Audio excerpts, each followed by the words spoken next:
Hey guys, Jonathan here with Techno Buffalo with my first impressions of the brand new 13-inch Retina MacBook Pro. I'm going to give you guys a rundown, fill you in on the specs, but I solely and mainly want to talk about and focus on the Retina display because that is the whole reason we are here, and that is the biggest feature of the new 13-inch Retina MacBook Pro. Now real quickly, this is the baseline 2.5 GHz Core i5 model, 8 GB of RAM, and 128 GB of flash storage. This configuration starts out at $16.99 US, so you're going to get no arguments out of me. This is definitely a premium product and it is damn pricey. Now, is it worth that premium price tag? That is still up in the air. I'll get a little more into that at the end of the video, but to put things in contrast, if you take the 13-inch non-Retina MacBook Pro, you bump it up to the same 8 GB of RAM, 128 GB of flash storage, you're actually only paying about $200 extra for a beautiful, beautiful display. Now, real quickly, just benchmarking the SSD, I got read and write speeds over 400 megabytes per second. And to put that in perspective, a typical 5400 RPM hard drive is going to read and write around 60 megabytes per second.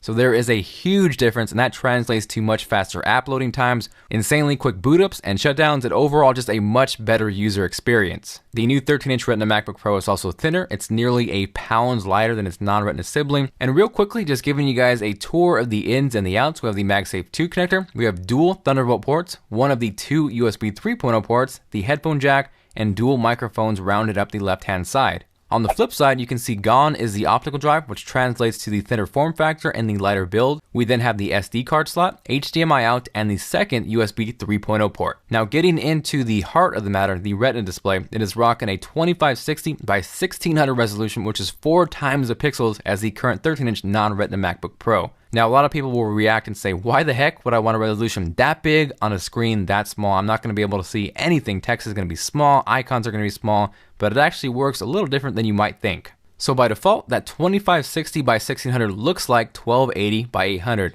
They render it at that ultra high resolution and then scale it down to fit in that screen real estate form factor. So there's actually 4 times the pixels in there, and that's going to result in insanely crisp text and a really, really vivid picture. Now, where it gets really cool is you can actually scale it where you can see much more screen real estate than you normally could on the 13-inch non-Retina MacBook Pro. You can bump it up to look like 1440 by 900, and that actually renders everything at 2880 by 1800, which is absolutely insane. And it actually even goes one step further. You can make it look like 1680 by 1050, and that actually renders everything at 3360 by 2100, which is absolutely ridiculous. It's pretty much impossible to see through a 1080p video, but I have full resolution screenshots down in the description below. You guys should check those out, click them, and see exactly how much screen real estate is actually smashed into this beautiful 13-inch display. So in terms of real world use, this is what web browsing looks like on the standard Retina setting. This is what it looks like if you bump it up to 1440 by 900, so you can see there's a little extra screen real estate. And if you go even higher, this is how it looks if you render it at 1680 by 1050, you get even more screen real estate. Now, as far as performance goes, I was a little worried about not having dedicated graphics, but as a little mini stress test, here is Final Cut Pro 10 running, the rectangle with the video.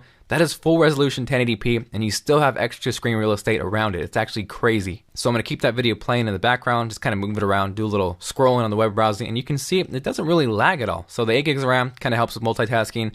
I really, really would like to see dedicated graphics, but for what it is, it actually runs pretty smooth.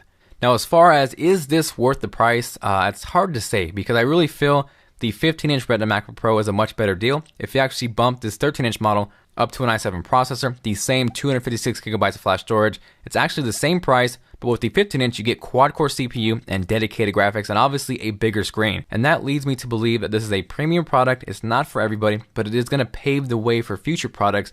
Next year, I can see Retina possibly as a standard, but lower price points for sure, and is also going to pave the way for other laptops, non-Mac, and Apple aside. So thank you guys for watching. If you guys did enjoy this video, make sure to go Buffalo style on that like button, and also make sure to check out technobuffalo.com for the latest and greatest tech content, along with the companion article so you guys can see the full resolution screenshots to this ridiculous display. This is John from Bulls signing out. I will see you guys later.